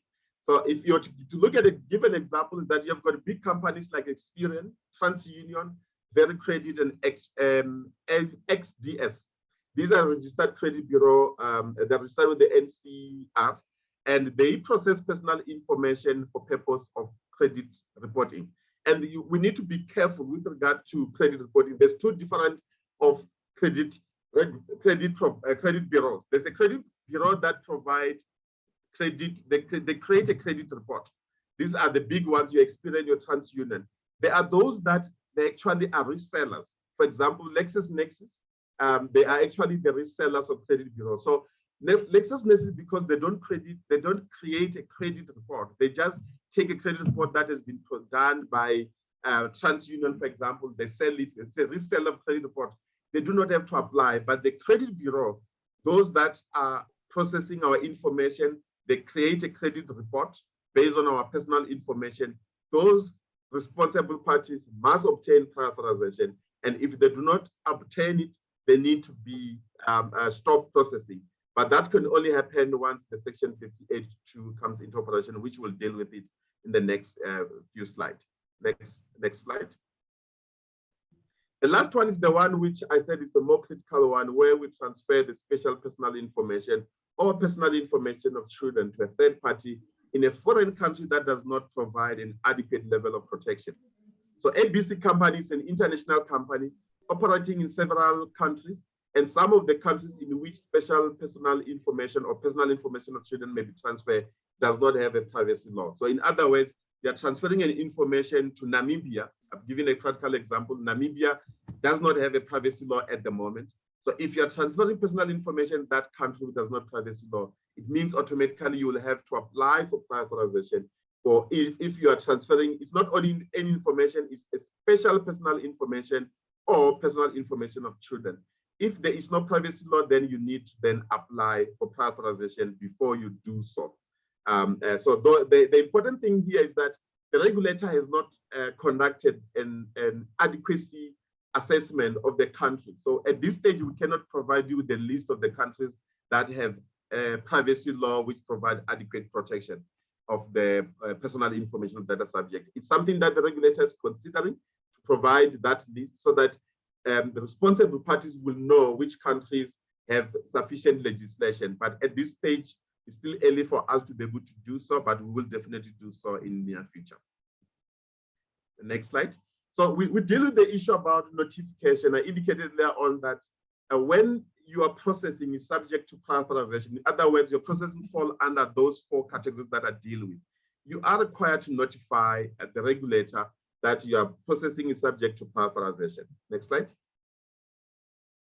So a responsible party who intends to process personal information, which is subject to prior authorization, is required in terms of Section 58 of POIPA to notify the regulator of the intended processing. To simplify the process, the regulator has included the notification in the prior authorization application form, and there's no need for a separate notification from the application for prior authorization unless the said responsible party does not intend to apply for prior authorization. So in other words, the legislature requires that you need to notify the regulator that you are processing personal information and that processing is subject to prior authorization, you need to notify the regulator. It also requires that you must apply for prior authorization. So what we did when we created the application for prior authorization, automatically when you apply for prior authorization, you are simultaneously notifying the regulator of the processing. So there's no need to have two separate processes where you notify and apply separately. So by filling an application form, automatically you are actually notifying the regulator. Next slide. I think you might have skipped. Just want to check quickly. Oh, no, that's fine. Thank you. So after you notify the regulator that you are processing subject to prior authorization, the Act requires you to suspend processing of personal information. So immediately when you submit your application for prior authorization, you need to stop processing. You cannot continue processing that is subject to prior authorization. You can move to the next slide. You cannot continue processing any processing that's subject to prior authorization until the regulator has completed its investigation or until you have received a notice that a more detailed investigation will not be conducted. So in other words, once you you make an application to the regulator, you need to stop processing. In other words, you need to suspend processing until such time the regulator has authorized you or have authorized you to continue with the processing. However, at this stage, the regulator has determined the 1st of February as the date in which the Section 58.2 of POIPA shall become applicable. What does that mean? It means that at this stage, there is no requirement for you to suspend processing, which is subject to prior authorization. So all responsible parties who intend to submit an application or who have submitted an application for prior authorization, they can now process those personal information in the meantime while the regulator is processing their application, because the effective date of the section that deals with suspension has been moved to the 1st of February 2022. That means that application for prior authorization must be brought at this stage, because from the 1st of February next year, all processing of prior authorization will have to stop immediately. You can move to the next slide. So once you have submitted your application for prior authorization, then what is the process? What is the manner of submitting application to the regulator for prior authorization? Next slide. So there is different ways in which an application can be submitted to the regulator. The first one is to send an application through an email. This is the email address where an application for prior authorization should be submitted. I must say that because we are under the pandemic, we prefer that application should be sent by email. And that's because if you send them by postal or physical address, there might be a chance that the transmission of virus through the postal might occur. So we encourage people to submit through by email, but those who are unable to do so, they can submit it using our postal addresses. They can also deliver it at our offices. Those applications can be delivered at our offices as well. Next slide. Next slide. What are the timelines for processing an application? What happened when we receive the application for prior authorization? So the regulator is required to approve or reject the application for prior authorization within 4 weeks of receipt of that application, unless the regulator decides to conduct a detailed investigation. So when we receive your application, we've got 4 weeks, which is a month, to process that application. We'll decide whether to grant it or not to grant it. But if the application, your processing is so complicated, I'll give an example. If, for example, you said you are transferring the special personal information outside the country, and the regulator is not to make a determination as to whether that country has got adequate level of protection or not, that may require additional time for us to conduct such an assessment to check the country in which you are transferring.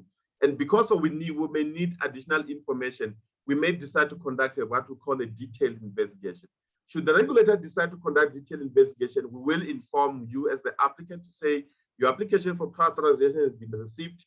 We do require to conduct detailed investigation. We'll give reasons why we want to conduct detailed investigation. We'll also give you the timelines within which the detailed investigation must be completed. But in terms of the Act, the detailed investigation should be completed within 13 weeks. but it does not mean that the regulator must take 13 weeks to conduct detailed investigation. You might find that it may take additional 5 days over and above the 4 weeks that we have to finalize the detailed investigation. And once a detailed investigation is conducted, then we'll be able to issue a statement. You can move to the next slide. So once you receive the application for prior authorization, the question that the public may ask is that, what are the criteria do you use in assessing the application for prior authorization? So we've got 3-stage assessments that we follow. The first stage is the way in which we assess if the application falls under any of the exclusion. You remember, if you go to section 6 of POIPA and section 7 of POIPA, they provide for an exclusion, which means there are certain processing that do not fall under POIPA. In other words, for those processing, you don't have to comply with POIPA. And those you find them in section 6 and 7. So the regulator, before we assess your application, the first thing that we do is to check whether your processing doesn't fall under any of those processing. And if it does, it means your application will not be processed further, and we will advise you that your application falls under exclusion, and therefore you do not have to apply for an exemption.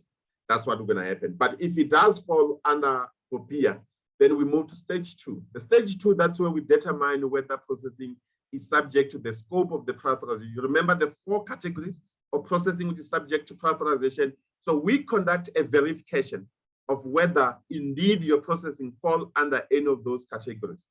Once we confirm that indeed your processing fall under any of those categories, we move to stage 3. This is the last stage. The stage 3 is the one in which we assess if such processing is compliant with the 8 conditions. These are the conditions that Advocate Mohale touched on them. So that's the last stage that we conduct an assessment. We check whether you are processing personal information for credit reporting. We then check about whether such processing, is it lawful? Is there any further processing? I'm sure you remember, colleagues, there was a data breach by Experian, wherein over 24 million of our personal information has been leaked.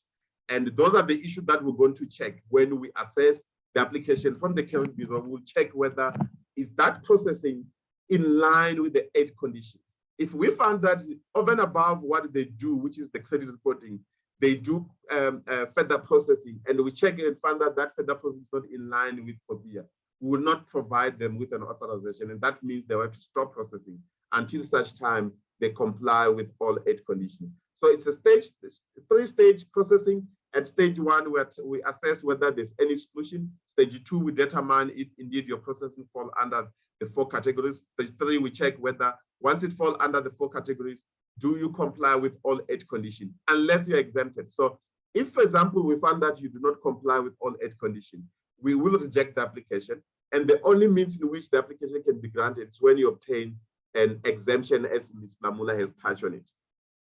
Next slide.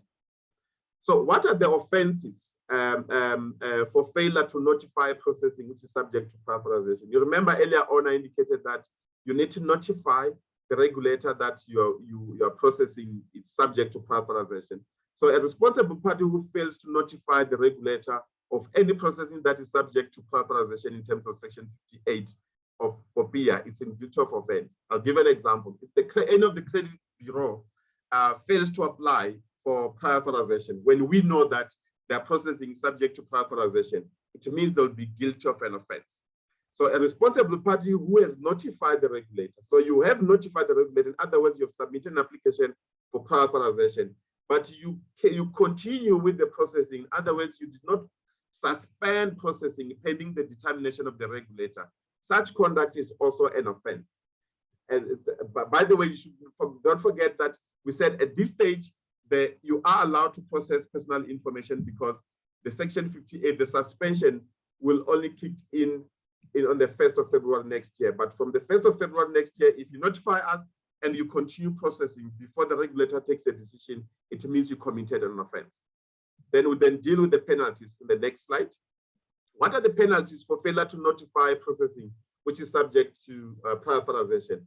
So any person convicted of an offense for failure to notify the regulator of any processing that is subject to prior authorization, or who carry out processing of personal information which has been notified before the regulator, the investigation is completed by the regulator, that person will be liable to a fine or to imprisonment for a period not exceeding 12 months or to both fine and such imprisonment.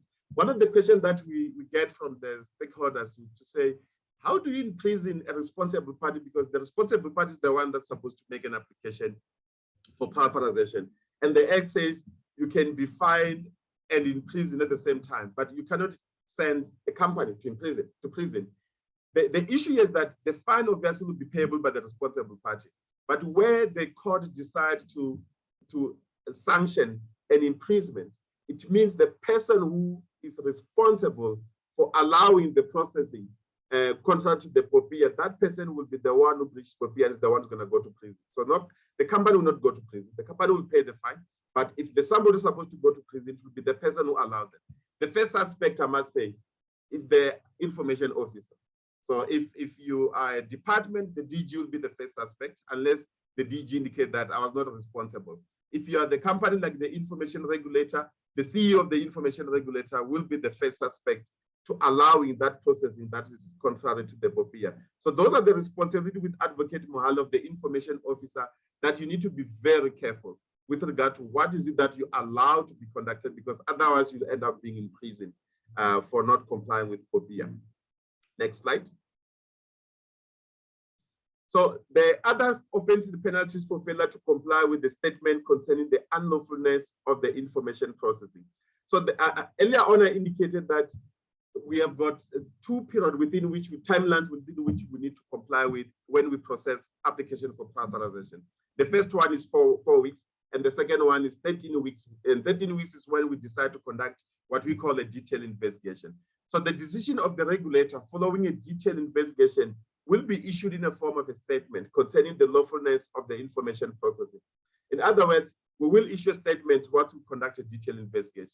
However, should the regulator find that the information processing is unlawful, in other words, we found that the processing by the credit regulator, the credit bureau is unlawful, so that we will, in such statement, the regulator shall be deemed to have been an enforcement notice. So when we issue a statement wherein we find that the processing is unlawful, in other words, we cannot grant an authorization, such statement is considered as an enforcement notice.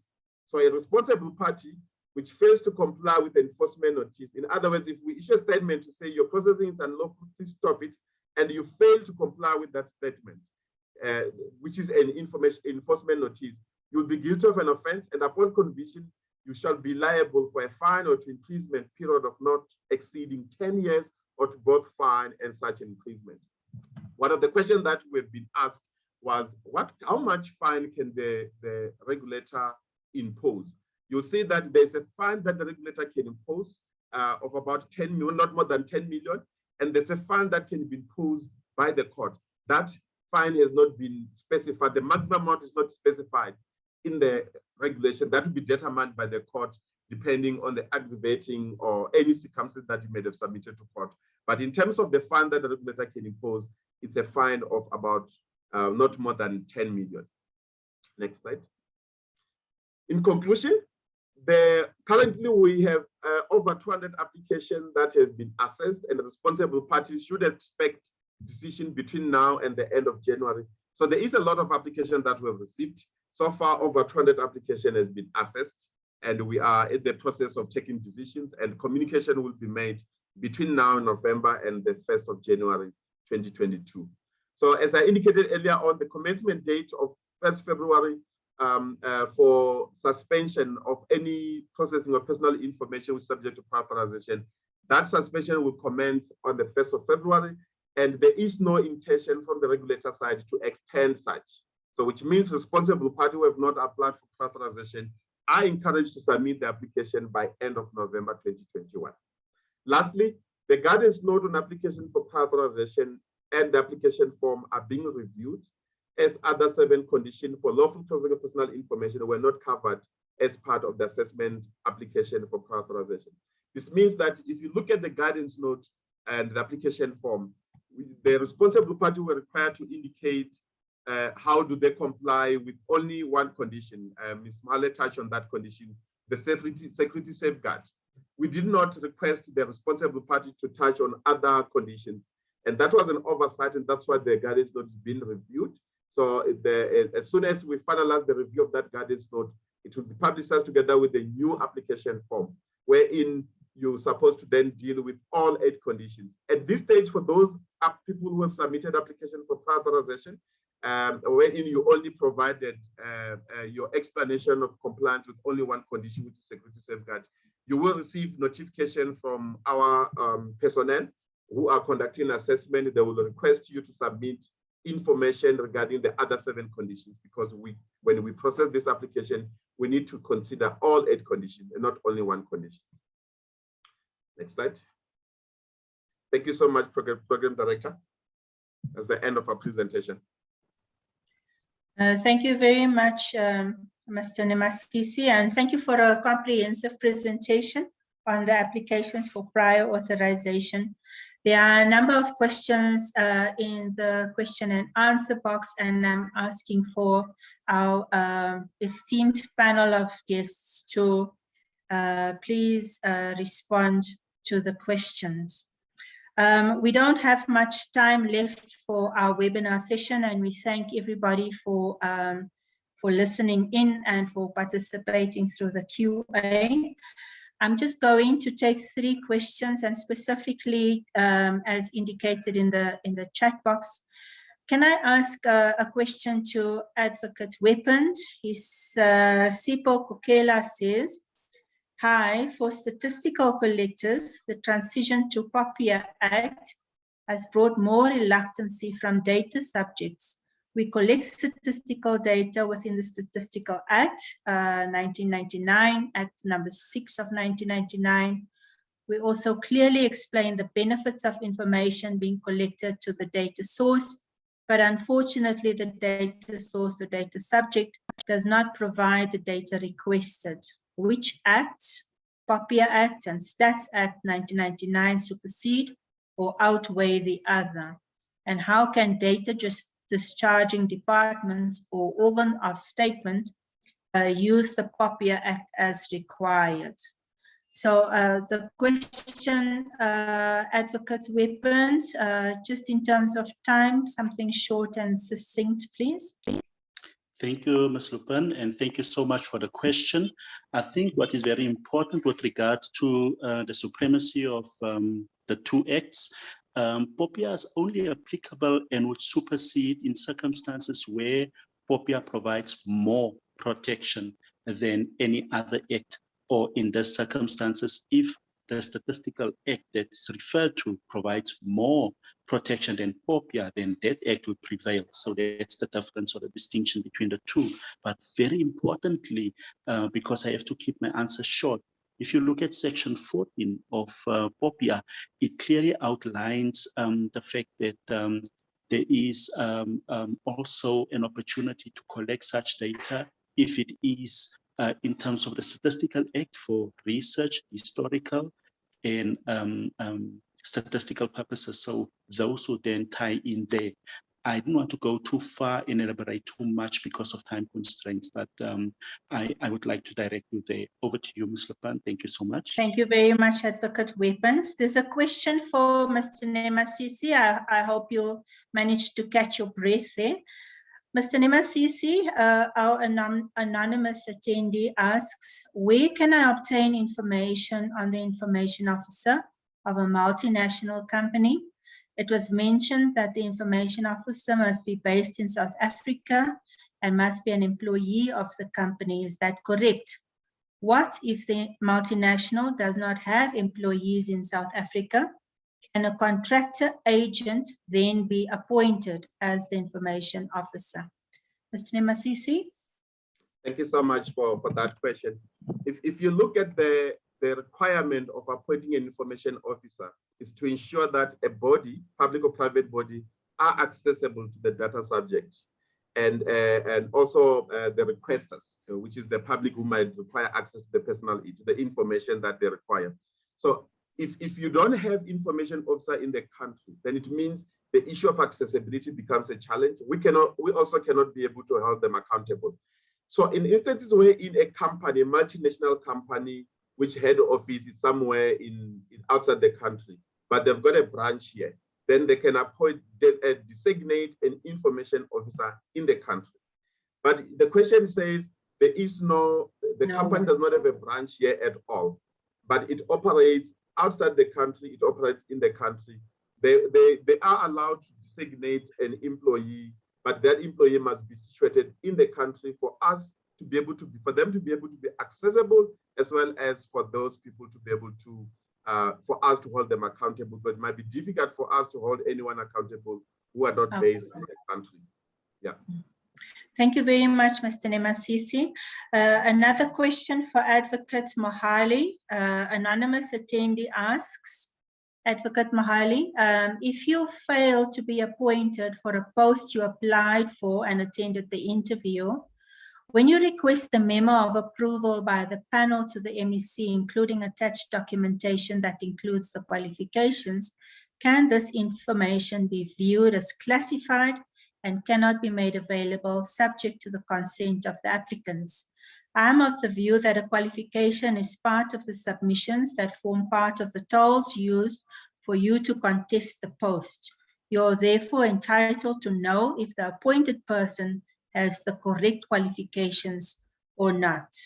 Over to you, Advocate. Thank you, Ms. Lepan, for the question. I think, as Advocate Weapon mentioned earlier, when we do look at such questions and processing of personal information, we cannot look at the legislation in isolation. So POPIA does allow for where other legislation overlaps with POPIA, that we take them into consideration.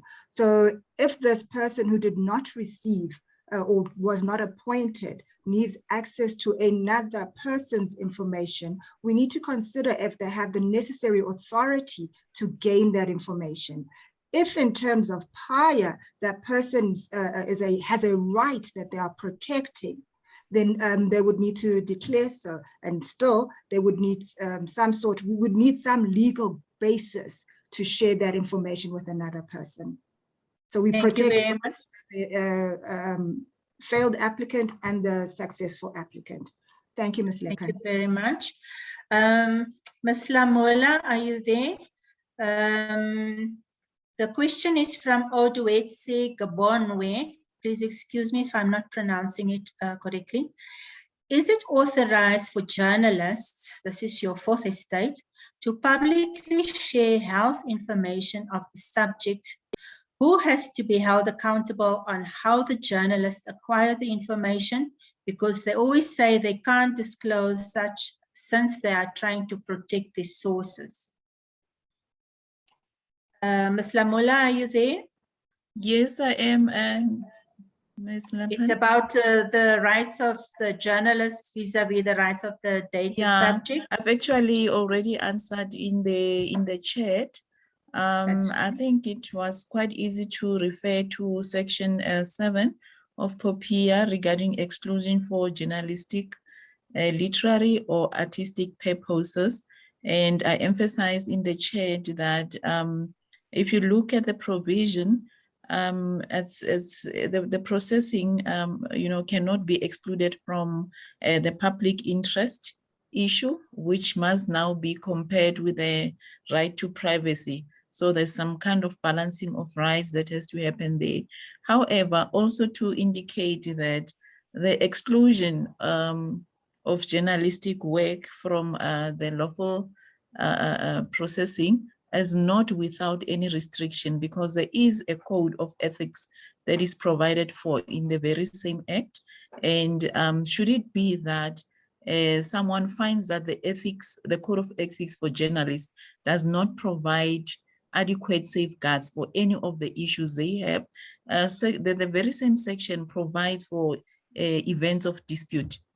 Section 3 in short says that in the event that a dispute may arise in respect of whether adequate safeguards have been provided for in a code, then certain conditions have to be taken into consideration. So I did refer the asker or the person that made a question, that asked the question, to section 7 And like we indicated in my presentation in particular, that some of the authorizations or exemptions happen because the processor or the responsible party is bound by other laws. You know, they can be held accountable through those other laws, including such codes of conduct.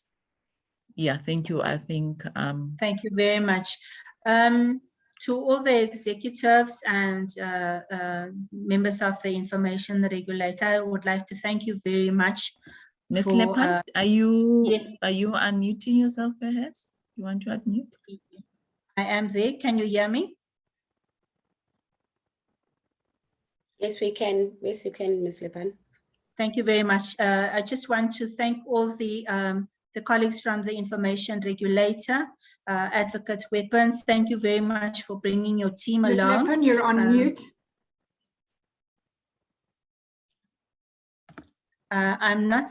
Thank you very much. Can I ask Dr. Marja, please, just to say some closing remarks, and then ask everybody, please, just to do the Lime survey that is posted in the chat box. Thank you very much, Dr. Marja. Over to you. Thank you very much, Ms. Lepan. Thank you very much to our very knowledgeable colleagues from the information regulator. At the National School of Government, our motto is comprised of 3 words: learn, serve, and grow. And I hope that this morning we've been able to achieve all those 3 elements. I hope we've been able to learn. And with that learning, I hope we'll go back to our desks this afternoon and on Monday onwards to be able to serve. We are not just having talk shops for the sake of talk shops. We are doing this to inform and make sure the serving that we are supposed to do as public servants takes place. So we really hope that you will be able to serve out of this. But more importantly, we must all grow. So you don't learn and serve, but not grow. You have to learn, serve, so that you are able to grow. So we really work hard at the National School of Government to make sure that these seminars, these webinars, and the master classes that we have help us to achieve those 3 goals. I hope that as we end this session, you will leave at least satisfied that you've achieved all those 3 elements, if not 1 or 2 of them. Next week, we are here again, as I indicated at the beginning, on Wednesday afternoon, 10 November, 3 o'clock, 1500 hours. Follow us, National School of Government, on all social media platforms where you'll be able to access the relevant links. We are talking youth. Today, we're talking POPI. So we hope that through these sessions, you keep on coming back, you keep on learning, you keep on growing, and you are able to serve. All the best and enjoy your Friday afternoon. Thank you very much.